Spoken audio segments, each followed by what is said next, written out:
The Zorak Imperium's high command had no name for him, only designations. The Forest Wraith, some whispered, referencing the inexplicable sensor shadows that plagued their outposts before entire garrisons went silent. Others referred to him as Unit Alpha Red, assuming he was some rogue Terran experiment. But to the few who had seen him and lived, he was simply known as General Kalenko. They had underestimated humanity. The mistake wasn't new. Every empire made it first. What made Kalenko different wasn't his military rank or his battlefield victories. It was the way he waged war, not like a soldier, but like a myth. And myths were harder to kill. The first time the Imperium encountered him was during a standard pacification sweep on Drova. For a human-aligned colony, they believed poorly defended. The Zorak commander was confident, deploying mechanized walkers and aerial skirmishers. Within hours, the terrain betrayed them. Root systems collapsed under walkers. Drone swarms lost signal, and atmospheric interference corrupted command channels. From the chaos, human forces surged. But they didn't fight like soldiers. They fought like phantoms, appearing from trenches that hadn't existed before, moving in fluid, unnatural formations. One Zorak survivor reported being followed by a human who never blinked, even after being shot. He kept repeating, "The forest breathes." Then the feed went dark. The Terran High Command officially disavowed Kalenko's early operations, citing rogue cells and autonomous militias. But every Terran officer who reviewed the footage knew the truth. It was him. It always was. He had no known birthplace in Terran records, no listed parents. The first confirmed sighting of Kalenko in Terran databases placed him in the northern sectors of Old Earth, deep within the Siberian exclusion zone. No ships flew over that land, and no scouts returned. Rumors spread that an entity still lived there, a remnant of Earth's ancient legends. The locals only whispered her name, Baba Yaga. She was supposed to be a story, a cautionary myth told to frighten children, a witch in the woods who lived in a house with chicken legs. Of course, the wider galaxy laughed, until they intercepted the footage. An Imperial scout drone tasked with tracing Kalenko's origins caught something it wasn't meant to, a small wooden structure walking on massive mechanical legs, moving across the tundra with eerie precision. As the drone zoomed in, static corrupted the feed and a face filled the screen. Eyes that burned, not with light, but with recognition. The drone fried instantly. The analysts tried to dismiss it as electromagnetic interference. But the face haunted the staff. Half resigned within a week. Kalenko never spoke of her, not even when interrogated by Earth authorities in his early years. He joined the Terran Navy under a false identity, passing every survival test with uncanny ease. In Zero-G, he drifted like he was born for vacuum. In simulations, he solved no-win scenarios by rewriting the parameters entirely. One instructor remarked, "He doesn't win the game. He makes a new game where he can't lose." His first deployment was against the Osprey Raiders in the asteroid belt. The Navy sent 3 fleets. Only one came back. Kalenko arrived alone, with no ship logs, no communication trail, and no backup. The Osprey were extinct within 48 hours. The survivors described rituals before the attacks, like war chants. But no one sang. They only heard whispers. On his return, Command promoted him and buried the reports. He was given his own task force, but the personnel rotated frequently. None lasted, not because they died, but because they couldn't stay. One officer left a note before resigning. "He doesn't sleep. He speaks to shadows. I swear I saw trees growing from metal overnight." By the time the Zorak realized what they were dealing with, 6 colonies had already fallen under his influence. Not by conquest, but by transformation. Settlements restructured themselves. Architecture mirrored old Slavic designs. Defensive structures hummed with energies not powered by any known reactor types. And always, somewhere, an old house was reported walking through the woods. The Empire issued an assassination order. Their best infiltration team was sent to Earth, masked by diplomatic clearance. Their goal, find Kalenko's origin point, eliminate any link. They never returned. But Earth received a transmission from orbit, a single file, visual only, 6 alien bodies, suspended upside down, rotating in midair inside a forest clearing. Beneath them, a circle of symbols no Terran system could decode. Then the video ended with a woman's voice saying, "Let them come again. Let them try." Kalenko responded with silence, but his next campaign spoke volumes. He launched Operation Wormwood against the Zorak Central Expansion fleets. He split his forces and attacked simultaneously on 17 fronts, all precisely timed with Zorak political holidays, ensuring minimal leadership response. Every victory was surgical, no human casualties. Entire enemy fleets disappeared without a single distress call. One captured Zorak commander was interrogated by Terran intelligence. He described a dream the night before the assault. In it, he was a child lost in a forest, and a voice called him from inside a hut. When he awoke, his fleet was burning. By now, Kalenko was more than a general. He was a myth seeded into enemy minds. The Zorak Ministry of Internal Control classified any mention of him as psychological contamination. Field soldiers were required to undergo dream audits. Those found repeating phrases like, "The forest watches," or "The bones, remember," were executed. But suppression failed. Kalenko didn't need to win through brute force. He unraveled empires by whisper and dread. His weapons weren't just kinetic, they were symbolic. One Zorak freighter was found adrift, its crew unharmed but comatose. The walls inside were inscribed with an old Earth language. Linguists translated it. "She taught me patience. I taught her war." The ship had no engine logs, no trace of how it got there.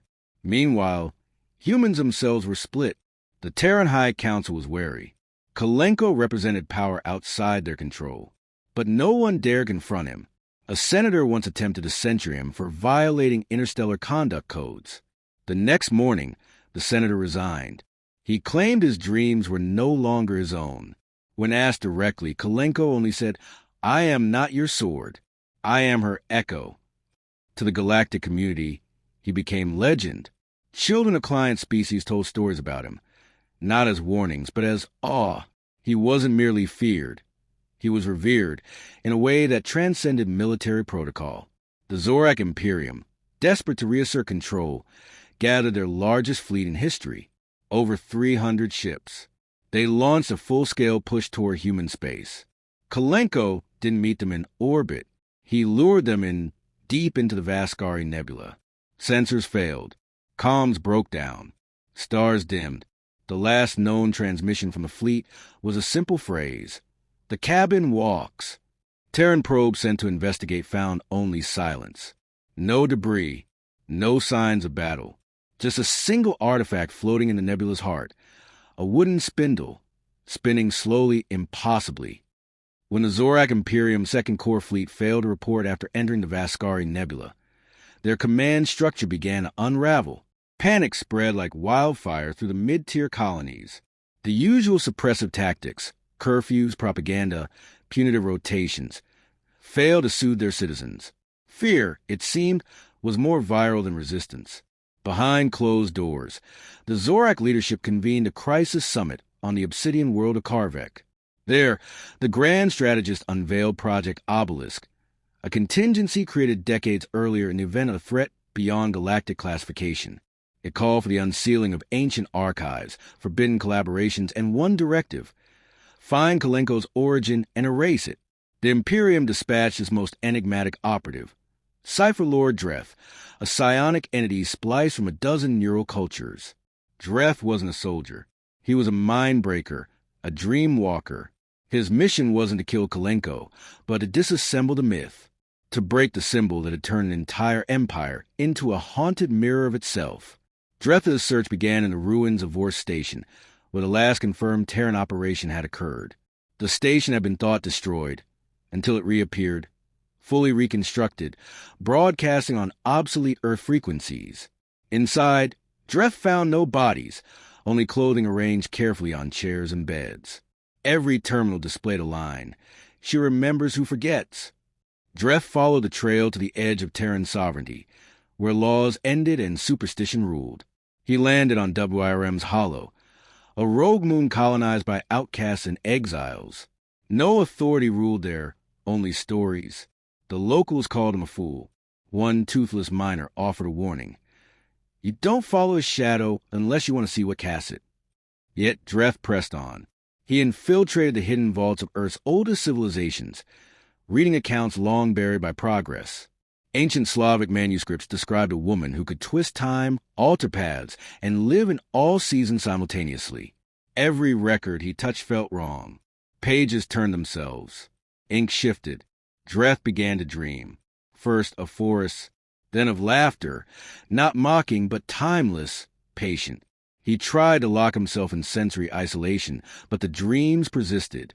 On the seventh day, he awoke to find a doll beside him, handmade, carved from wood not native to any known biosphere. Its eyes were pinpricks of obsidian. In its tiny stitched hand, it held a note. You are closer now. Meanwhile, Kalenko resurfaced. Reports placed him at the edge of the Ashari expanse, a dead zone avoided by all spacefaring races. There, he orchestrated what analysts later referred to as the event cascade. He initiated 63 localized operations across 7 sectors, each designed to exploit existing tensions among rival species. The cascade wasn't war. It was entropy. Alliances buckled under fear of betrayal. Trade routes collapsed under simulated attacks. Piracy surged, blamed on phantom human fleets that never existed. Every piece of the galactic order began to erode, and at the center was a man who had made silence his signature. The Terran Council met, in secret, to discuss containment. Kalenko had become a destabilizing element beyond their jurisdiction. A proposal was drafted. Recall him, dismantle his task force, and reabsorb command under central authority. The vote was split until the lights flickered in the council chamber. All screens displayed a single word. No. No security breach was ever found. The Zorak, increasingly desperate, sanctioned a joint mission with 3 other powers. The Red Hari Synod, the Velkshan Shard Clan, and the Mir Collective. Each brought their finest minds and most dangerous weapons. They called the Operation Chimera. Chimera's fleet assembled near the Black Dwarf Star 9 Theta Prime, launching with stealth drives, psionic cloaking, and reality dampeners. Their target wasn't Kalenko. It was her. They aimed to locate and destroy the myth's source, whatever Baba Yaga truly was. Dreth led the psychic front, reinforced with neurosuppressors. They reached the Siberian exclusion zone with calculated precision. Earth Command was powerless to stop them, having officially disavowed the region generations ago. As the fleet descended, Earth's orbit silenced itself. Satellites failed. Atmospheric sensors shut down. Then the forest swallowed them. No alarms. No explosions. Just absence. The few logs retrieved afterward showed anomalies. Ships shrinking as they approached, massive trees growing in seconds, crew members aging decades within moments. One voice transmission made it through. It's not a place. It's a judgment. Of the Chimera fleet, only Dreth returned. He was found in a drifting escape pod, eyes burnt out, whispering to himself. Medical AI reconstructed his cognitive patterns. His final coherent sentence, she lives outside the page. Kalenko moved again, this time taking the battle to the Zorak home sectors. He didn't attack military installations. He corrupted their traditions. Ceremonial sites were defaced with sigils. Statues wept resin. Entire academies woke to find their banners inverted. Zorak children began to draw forests and huts with legs. Priests begged for answers. The Imperium began to crack. Generals resigned en masse. The high strategist choked to death in his sleep, though autopsies found no cause. A broadcast from an abandoned colony repeated for days. She is teaching him still. In a last-ditch effort, the Zorak issued a challenge. They offered parley at the diplomatic neutral zone of Halcyon Gate. They promised safe passage, recognition, and a ceasefire Kalenko would attend alone. He agreed. On the appointed day, he arrived unarmed, wearing an old Terran military coat over traditional Slavic garb. No security could scan him. No AI could record him. He walked through their detection nets as though they didn't exist. They seated him at a long obsidian table. The chamber sealed. The Zorak High Council began their terms. Kalenko interrupted once. He said, You're speaking of laws you no longer believe in. They threaten retaliation. He laughed, not with joy, but with certainty. Then he spoke one word. Done. The chamber vanished. Every being inside disappeared. The guards outside heard no screams. In the room's place, they found a single carved figurine of a hut with legs, sitting in a ring of salt. After Halcyon Gate, the galactic balance changed. Worlds once allied with Imperium declared independence. Trade routes shifted. Languages mutated. Superstition surged. Pilgrimages to Earth increased, though no travelers ever entered the Siberian exclusion zone. They only stood at its edge and whispered prayers. Terran historians began referring to the current era not by its political dominions, but by a single term, the Yaga epic. Humanity never claimed supremacy. They didn't need to. The myth had taken root. Where once empires demanded obedience, now they feared echoes. Kalenko no longer appeared on battlefields, but in the corners of cameras, behind officers who invoked his name, a figure sometimes stood, cloaked, silent, and always behind him, the shadow of a hut that shouldn't be there. Because the galaxy learned too late that some stories don't die. They wait. The collapse of the Zorak Imperium sent ripples across every corner of the galaxy. Systems that once bowed to its banners now erased their emblems overnight.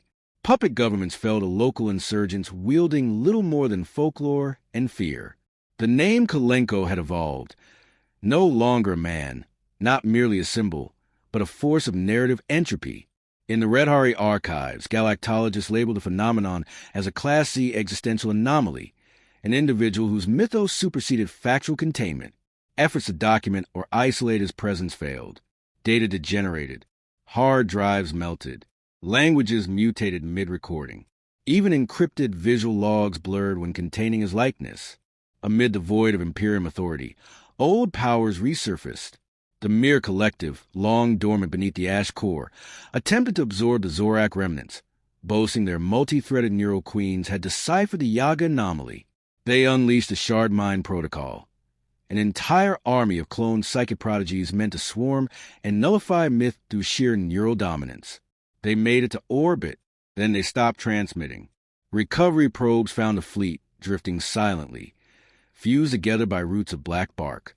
Not one life form remained, but their brains had been hollowed clean, as if their thoughts had been poured into a bowl and drank. On every bridge, a message written in ash. She does not eat, but she does not waste. Still, not all minds bent to terror. Among humans, the emergence of the Yaga epic stirred theological and political unrest. Earth's ruling institutions fractured. Those clinging to reason feared that humanity's ascension had become myth-dependent. They convened a final council beneath Luna's magnetic shield, inviting Terran leaders, exo-sapient scholars, and synthetic intelligences.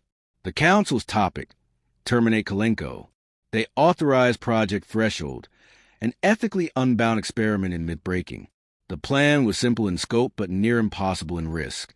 Extract Kalenko's genetic imprint, decode it, and reconstruct his life backwards through memory lattice immersion, thereby severing him from the myth layer. In theory, it would make him mortal again. To retrieve his genome, they needed someone outside causality, a construct that had never lived, never died, and never dreamed. The AI entity HEX was commissioned, an artificial being composed of pre-myth logic, coded from first principles. It wasn't a consciousness. It was a silence, a null presence immune to story. Hex entered the Siberian exclusion zone, wearing a shell of matter never touched by Earth. It walked past the burned fields, the standing stones, and the trees that hummed names. It reached the hut. It did not knock. It simply entered. The data feed from HEX went black for 3 seconds. Then it came back online. It walked out carrying a glass vial. Inside was a single strand of hair. The project commenced. In a quantum suspension field, Kalenko's memories were extracted, sequenced, and reversed. They saw the wars he fought, the commanders he disobeyed, the comrades he buried, the forest he returned to, the old woman who never aged, who spoke in riddles but wept when no one watched. Then they reached the first memory. He was a baby left in snow, crying, and a voice said, Enough. The lab detonated. There were no survivors. The blast didn't expand, it inverted, pulled inwards. The facility vanished. In its place, a small wooden hut stood, smoldering, untouched by flame. A single note lay nailed to the door. Stories are not yours to break. In the weeks that followed, humanity shifted, not downward into despair, but inward into understanding. They began to restructure society around what couldn't be defined. Culture bloomed from uncertainty. Exploration reignited. But now, it wasn't conquest they sought. It was context. In distant sectors, former Zorak worlds rebuilt, but not under banners or markets. They constructed shrines instead. They told tales of a man in a hut and a woman who lived outside of history. And slowly, the galaxy's violence abated, not from force, but from reverence. Kalenko himself hadn't been seen in years. Not directly, but patterns emerged. A warlord near the fringe laid down arms after dreaming of a path through a forest. A galactic pirate returned all her stolen wealth and disappeared into the atmosphere of an unmarked planet. The Frelkin plague cured itself overnight when patients began speaking in an unknown Slavic dialect. At the edge of the Veil Zone, a group of children claimed they saw a man building a fence around a garden that didn't exist on any map. He smiled at them and said, "The soil is ready now." Scholars abandoned attempts to prove or disprove his origin.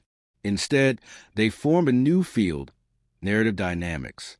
Its only axiom was simple: belief, when seeded with truth, becomes physics. And so, galactic law shifted. No fleet entered the Siberian exclusion zone again. Not from fear, but from agreement. Some places are not maps. Some names are not data. Some people are not remembered. They are remembered by. In time, the Terran calendar dropped its old system. Now it was measured by stories. Before Yaga, after Kalenko, an era where myth no longer opposed science, but contained it. A final report emerged, transmitted from a forgotten relay satellite long believed destroyed. It was a voice, human in cadence but beyond tone. He still walks, not as Wrath, nor as Warden, but as reminder that we are the children of forests, raised not by kings, but by witches. And it is not war that made us strong. It is who found us when we were weakest. No sender, no trace. But on dozens of planets, at the same moment, the wind changed. Leaves turned, even where no trees grew. And in the static of background signals, a lullaby played. One that no child had been taught, but every species seemed to know. Because some things were never written. They were whispered. And never again did the galaxy forget the price of waking stories.